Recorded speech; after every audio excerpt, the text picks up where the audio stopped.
You wanted more, and we're going to give you more.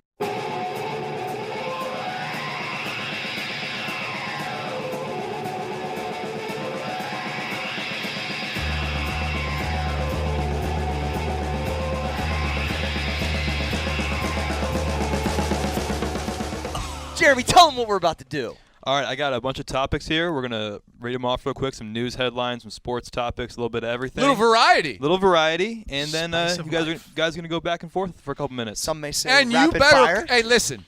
You better call the first two raise their hand. You better get it right this time. Oh, Jerry. he's in a better spot I now. can actually see now, so Yeah, we're straight. I'm bitter. He's in a better spot now. bitter. He's in a better spot now.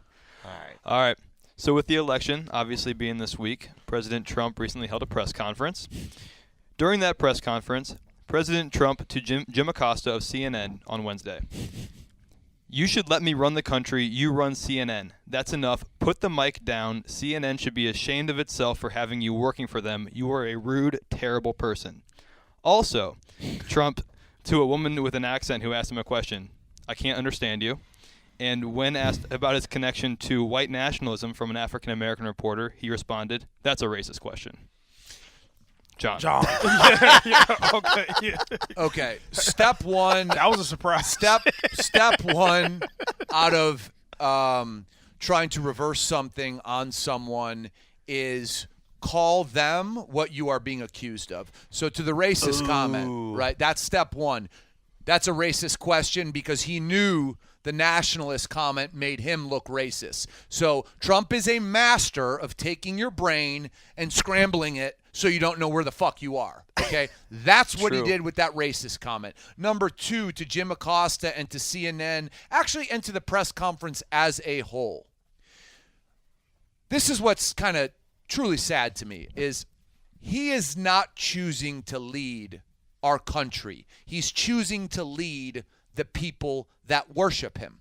He even said, if the Democrats give me trouble, I'm going to fight a war much harder than them, and I know much more about them. And then he was asked, this was after, he was asked, well, you're the president for the whole country, so wouldn't you be taking out and not adhering to your Democratic, which is 50% of the country, U.S. civilians? And he said, no, this would be war. You're either with me or you're against me. What's sad to me is that this guy is openly saying that I am not going to be your president unless you agree with me. And I don't know if that's ever been said in the modern history of presidency, but I just think that's just a terrible thing.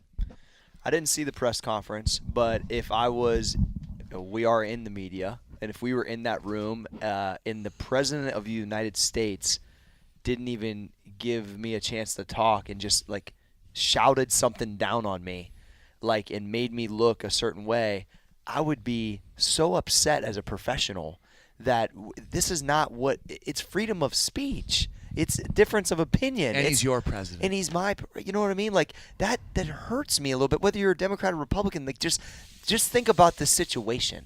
Like, I think about any other president, whether it's Reagan or fucking Carter, any of these, they weren't just like putting their, like, just on everybody, like, this is the way it is, motherfucker, you suck. Like, what? With me or against me? What? To me, it just fucking hurts to even know that that's what's happening. Yeah, I didn't see the whole press conference, but I did see the clip on TV where they said that the gentleman got his card revoked, the credentials. The gentleman that got his card revoked, and of course they were disappointed about that.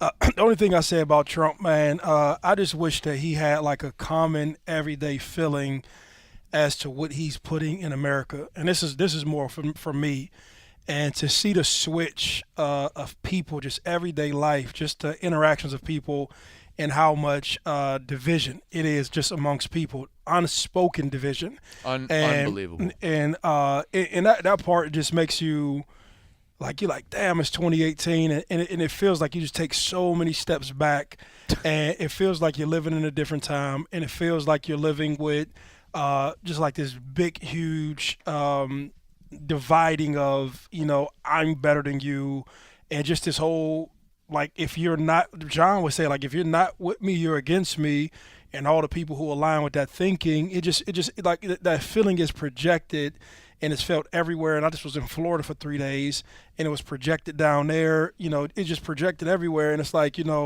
on a human decency level, I just wish that part he understood, or somebody next to him could take all the business away from it. Just basic fucking human compassion, because people learn behavior, and these people have kids, these people have nephews and uncles and everything else. And if this becomes the standard, then we're just recycling the same thing over and over again. And this country really is for everybody. I don't give a fuck what nationality you have, what background you have, your socioeconomic status, whatever it is. And it's really not cool, but this is just my personal opinion out of all of the opinions in the world. And just even if you listen to, man, just learning to be responsible, or learning what the president's projecting, how it's received to people, and then what it's actually saying to other people of different races, and how that shit permeates and just divides our society. I just think it's just, I've never lived in it before. To live in it now is just like crazy. Here's the one problem. The one problem is that people will interpret what probably everybody said here as liberal Democrat pussy shit, right?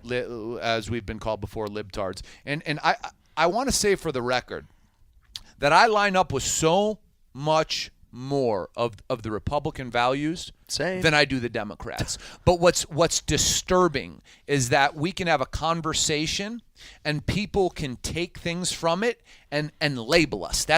We're in a society of label. If anyone just hear what I said and what Corey just said, think for yourself, John.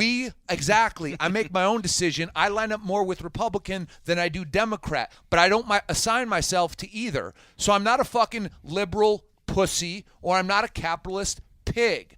I'm John Fosco, who thinks for myself, and I either like something or don't like something based on how it makes me feel and based on the knowledge I have around it. I'm glad you said that, John. Yeah. So after the election, Republicans are claiming a victory, and the Dow surges 525 points. Is this real? Is it just manufactured based off of hot topics? John. I think it's 100% real, and I think it's for a couple reasons. Number one, big business, the markets, hedge funds, they like aggressive, corporatist, Republican tax break power. They like that to be in power. Now, the only fear when it comes to all Republican control that the markets had was that these trade wars would cause us some real economic problems. Well, the Democrats took the House. Okay, before this election, it was a Republican House and it was a Republican Senate. Now there's some checks and balances, and the markets actually feel more comfortable with that because they don't feel that Trump's potential recklessness can keep us in these trade wars that could affect the global economy. So right now is a good time to buy because everyone was so afraid of what was going to happen. Was it going to be a blue wave? Were Democrats going to take the Senate and the House and just go to war with Trump? Because that would blow up the markets. But what happened on election night in the midterms is exactly what Wall Street wanted. Yeah, you can see that. And what's interesting, John, and maybe you can explain this because I don't know. What if it's Democrat on Democrat, House, Senate? Why would it blow up the markets though? Like why would it? You know what I'm saying? Like what? Because the Democrats would have way more power. I know they'd have more power, but it's like it would just nullify everything that they would just run into each other constantly, so nothing would get done. Well, nothing would get. This country would turn because of Trump's aggressive nature, and this is just from my understanding. Yeah. If there was a power base in the Senate that was controlled by blue Democrats and in the Congress, he would have to fight so hard to get anything done. And knowing Trump's personality, he does not like to deal with anything but yes, sir. Yeah. And he's unpredictable. Is he going to start a war? Yeah. What's going to literally like a war outside America? So they did not want the unpredictability of Trump to show its face. That's why they got satisfied by, okay, they got the House, but they didn't get the Senate. So this guy's not going to go off the deep end. Gotcha. And so market likes some sort of stabilization. Boom, things can go up. Great time to buy stock. Yes. Makes sense. Mo? No, I'm not well informed on the question, so I won't answer. Yeah, it's all good. Next. All right, next.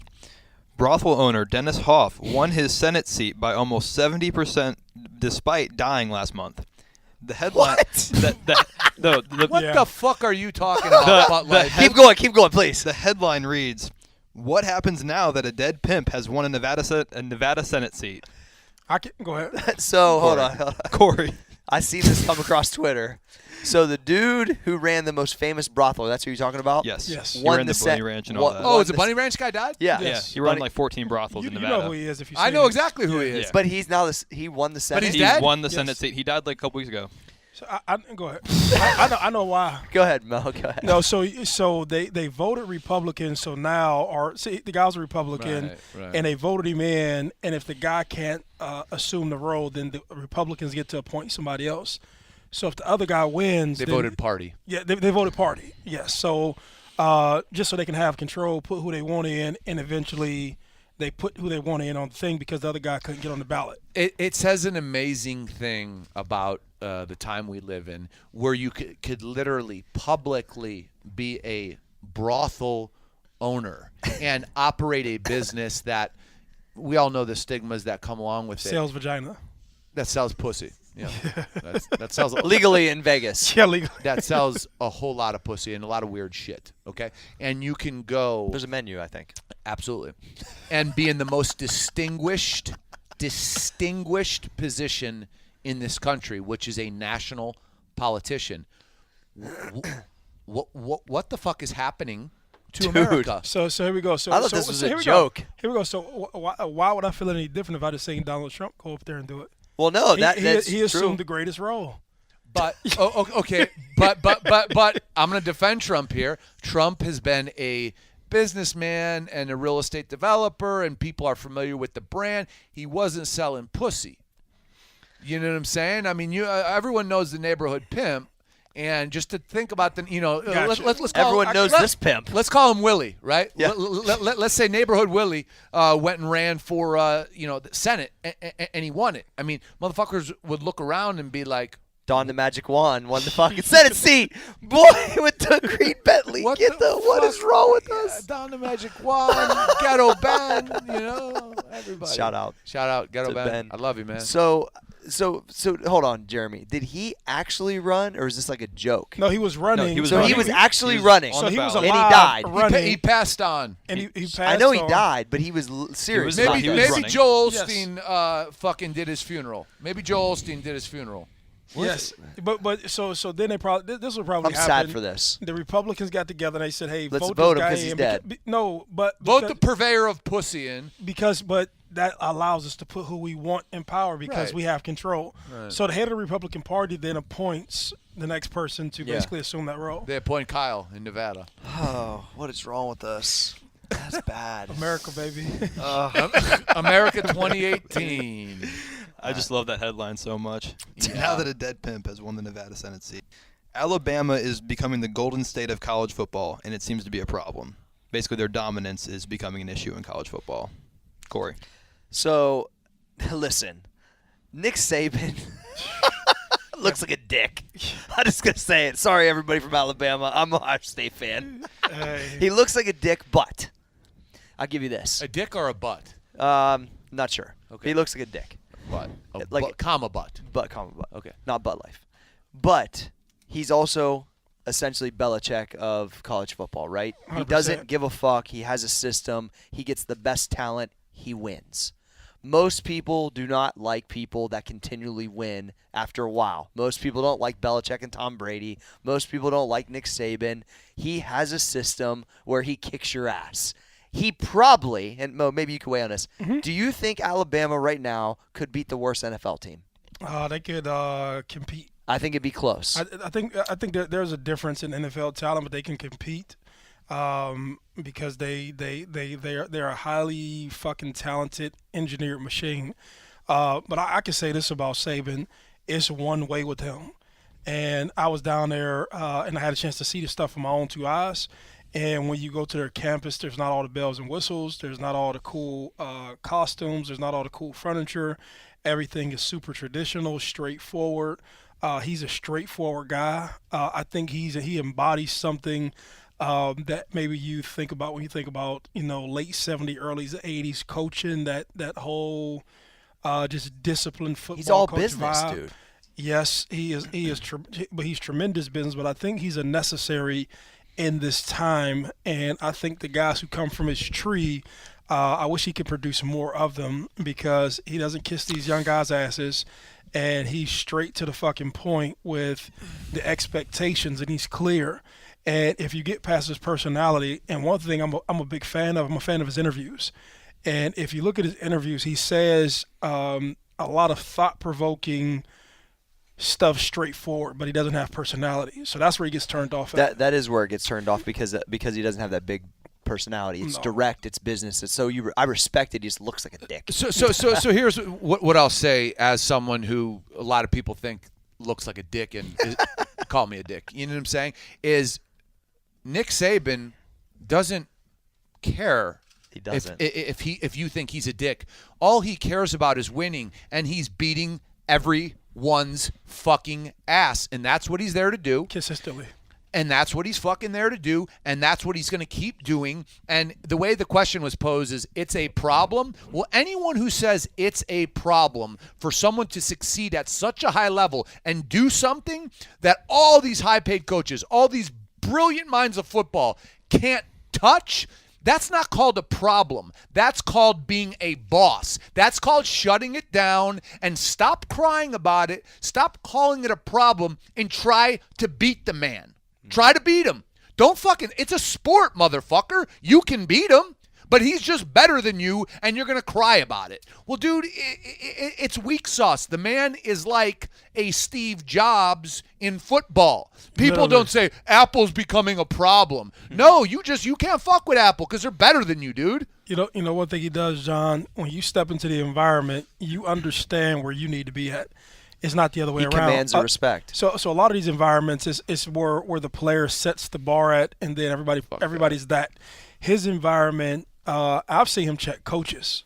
I've seen him check a whole environment.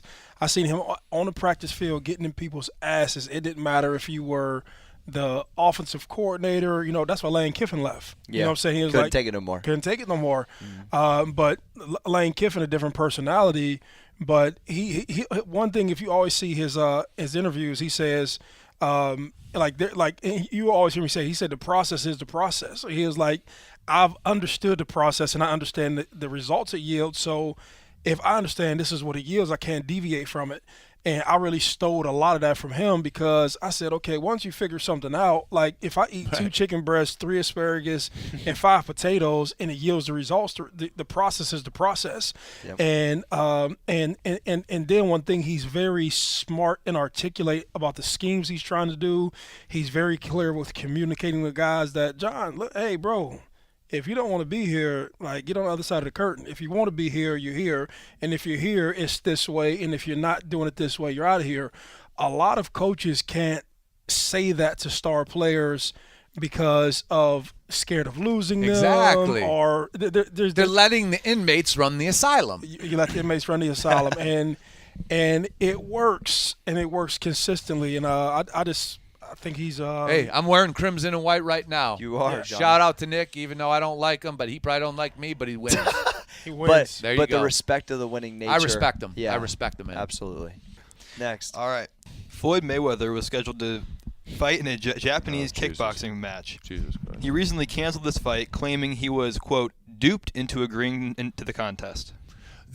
That's John. okay. This is the one time I've seen Floyd make a very, very uneducated, bad business decision when it comes to his career. So he was going to go fight for an organization called Ryzen in Japan, and he was going to fight a kickboxer, and it made no sense on every level. Me and Corey talked about it. The only level it would have made sense on is if he was trying to, let's say, get into the MMA game, and Ryzen said, hey, if you come fight here, we'll give you 50% of our company, and let's say the balance sheet looked good. That, to me, was the only thing that made sense. Now, I don't think that was the deal. That was just my thought. So if he's going to go fight a kickboxer that no one's heard of, he has an extreme amount of risk, number one, because kickboxing obviously involves your feet and your shins. Oh, he was going to kickbox? Yeah. Yes. And number two, he's old. This guy's younger. Number three, Floyd's not a kickboxer. Number four, Ryzen is not a big money deal. Fighting this guy that no one's heard of is not a big money deal. So it makes absolutely no sense. So there's something there that the public doesn't know. Agreed. But the whole thing was very bizarre to me because they were on the edge, and they still probably will make it happen due to Russia and the United States. But fighting Khabib Nurmagomedov because he just took out Conor, and all of Russia will watch, and Floyd made all that money fighting Conor, who had no business being in a boxing ring. That was a fight that was being talked about, and it's still being talked about. I think that will happen because the amount of money will be insane. But this made no sense. This doesn't make any sense. And how at Floyd Mayweather's level do you come out and say, I was duped? Like, does that even feel like that you can, like, publicly say I was duped to fight a kickboxer? It makes you look really bad. Fuck, are you kidding me? Leonard Ellerby, where were you with your fucking sunglasses? I'm the one with the sunglasses, Leonard. This guy in his organization that no one's heard of, or maybe John's heard of from fucking Japan, like, you got duped by that? I don't know, man. I was a little twisted. I thought it made absolutely no sense. And the Habib thing makes sense because of the Putin Russian shit. Yeah, of course. When I seen it, I just thought it was a joke, to be honest with you. It was. I'm being honest. I'm a fan of Floyd just from the discipline and just anybody. I don't care who you are to be a champion in anything. I'm just like a real big fan of champions. But like champ program. Like, yeah, a part of me just like wonders, like, when you've made all of that dough, you know what I'm saying? Like, at some level, do you just go get interested into something else in life? It's like it's time. I want to ask Mo a question because obviously you're the only guy in this room who competed at an epic level, and we're epic at a sport. So Floyd, 5 years ago, 6 years ago, was undeniably the best boxer in the world. So Floyd kind of tailed off, went into retirement, and then he came and he picked his spots. He got Manny Pacquiao after Manny Pacquiao was Manny Pacquiao, right, on the downside of his career. He got to Canelo Alvarez when Canelo Alvarez was 21 years old, before he could develop. Very measured, right? Business decision. Love it. Will not fuck with Triple G, wants no part of him. I think that's why he retired. So from a competitor standpoint, from someone who believed they were the best, wanted to be the best, arguably was the best, is there something wrong with ducking a Canelo and a Triple G, who, if he really wants to fight, those are the fights, because those dudes will challenge you? Yeah. How do you feel about that? Yeah, so and you talking to Maurice from Youngstown right now, right? I think it's a chump move. You know what I mean? Chump program. But then you switch over to 35-year-old Maurice. I understand the business behind it. Yeah. Sure. Right? So he's selling the undefeated champion. He's tactfully picking these fights. Of course. Right? So it's like an institution, right? In prison, you don't get no respect from, like, you know, so if John barks at me and we have a confrontation about, you know, the microwave, and I don't do and I'm anything. 120 pounds and you give me a beatdown. No. If I just roll away, man, it ain't worth it. It's not worth it, you know, and I make some magical excuse, and then next day Kyle sees me, Kyle barks at me, and I whoop on Kyle. That's it, man. He just picking his shots, right? So that's prison lingo, right? Same thing with Floyd. Everybody, I don't care who you are, looks at him and say, hey, he picks his shots. And you understand it in the business context. Absolutely. But from a banger, from a guy who just, like, grew up watching Mike Tyson and guys who bang, and it wasn't about business. It was just about just two dudes who wanted to compete their ass off and was willing to be the best. You do want to see that. Like, I want to see it. You know, and you just want to see it, but I think the preservation of the 50 and we ain't go see it. You know, the 9 figures. I can grab 9 figures real quick. I'm not mad at him because, you know, that's his circumstance. But how amazing would boxing be if he would fight Triple G or Canelo? It would feel Frazier, Ali. It would feel big, maybe, right? It would Like absolutely everybody would want to be but there, here- not but- Connor fucking So think about Floyd. the promoters mess up boxing, right? In every other sport, absolutely. in every other sport, There's an NFL. There's a UFC. there's a league, right? Right. And what ends up happening is based upon who you fight, you get to a point where say, hey, this is who has to go with you. Come on. Yeah. But when you put other people into the mix, and then you have other people like, okay, I want to keep him 50-0, I want to keep him 48-0. You start decorating the stuff. That's when it gets Other crazy. people's But interests. I play like this. I get both sides of it. The competitor in me wants to say, hey, John, if you the top dog at the time, I'm the top dog at the time. Let's go get busy. Like to a degree, right? I even kind of respect what, and I didn't know. Like I don't watch UFC fighting, right? I love boxing, right? I don't really get mixed martial arts. I think to get mixed martial arts, you have to understand it and to understand like what moves people are doing and all that other stuff, right? But I kind of respect Conor McGregor because the guy felt like the dude he was fighting or just lost to, he took an L to like a real guy. You know what I'm saying? Yeah. Like the guy was like, dope, okay, motherfucker, let's go. Like you respect it. It don't make me look any less at Conor, right? You know what I'm saying? But like He definitely didn't pick his shot on that one, John. you know what I'm saying? Nah, he didn't. But he wasn't scared. No. You know what I'm saying? That's where you're right about Connor. Is Connor goes into the flames. That's does. why He ain't scared. What's crazy about Connor is he's lost twice in the past 2 years, and people look at him like he lost to Nate Diaz and he got destroyed by Habib. But I do respect the fact that he's doing the opposite of Floyd. He is. He's saying, I want to test myself to find out what I got, and he found out that you cannot be an elite mixed martial artist if you can't fucking grapple. Well, I don't even know what grappling is, but I will say this. It's like wrestling. I got more respect for Connor after he lost and he showed up to the Dallas Cowboys game. I was just gonna say he Exactly. was on the fucking So, sideline, me and Corey acting like talked the about boss, So I was like, smiling, trying to throw a football with the wrong. He wasn't hiding. but No. but that's American to me. Yeah, You, agreed. you stand up, you fight, you show what you got. Okay, it didn't happen the way you wanted it to happen. Here I am in my $2,000 suit on the Bro, sidelines, let's- hanging out with let's- Zeke. Fuck off. That stuff, that's man shit. I agree. You know what I'm we saying? talked about that. Yeah. That was very, and that was all strategic by him. It was absolutely all strategic, and it's the opposite of how another legend in the sport handled losing, losing. Yeah. Boom. Next. All right. It appears Tim Tebow has a legitimate shot at the opening day roster for the Mets. Corey. Hey, you know what? This is kind of crazy, but I've followed this kinda, not deep, but I am a baseball fan, and Tim Tebow is a stud football player. I mean, stud athlete, right? And he has surprised a lot of people in playing better than when MJ tried to do this. And you know what? Here's the deal. That dude has one of the best decorated college football careers of all time. It's Yes. undeniable. His game did not transfer in to the NFL.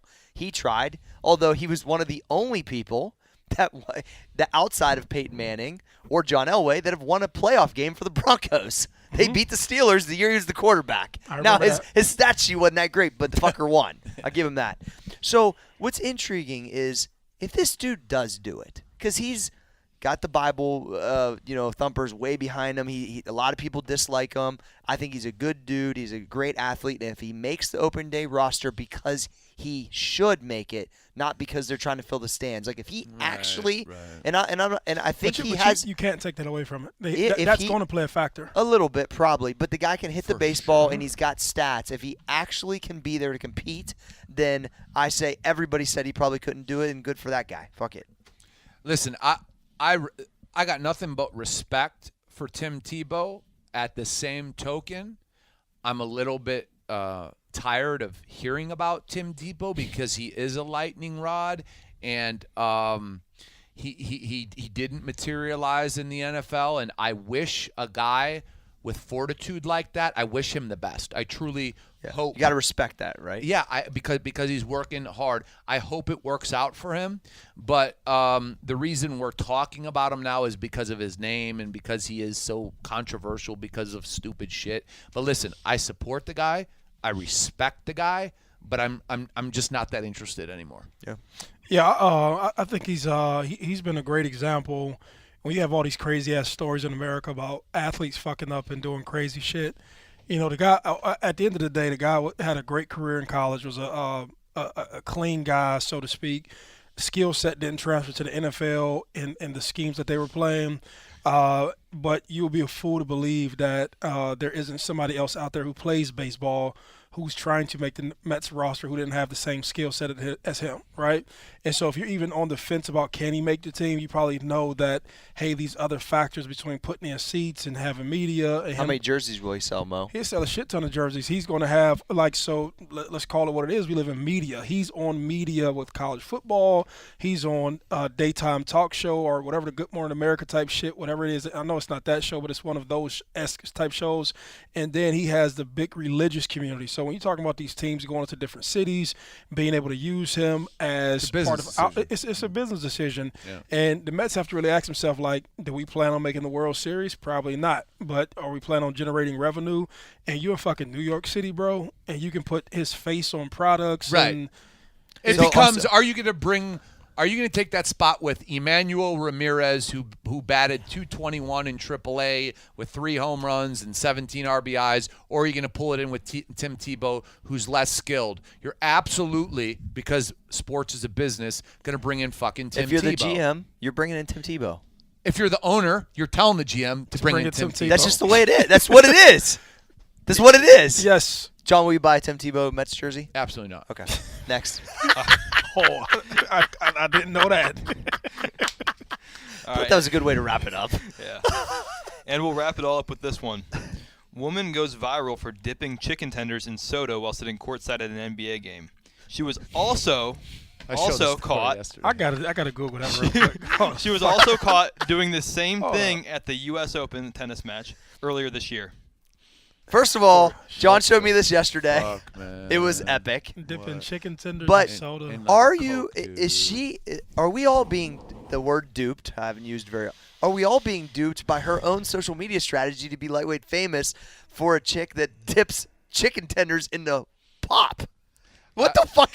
Why? Okay. What? So I'm going to take a stand.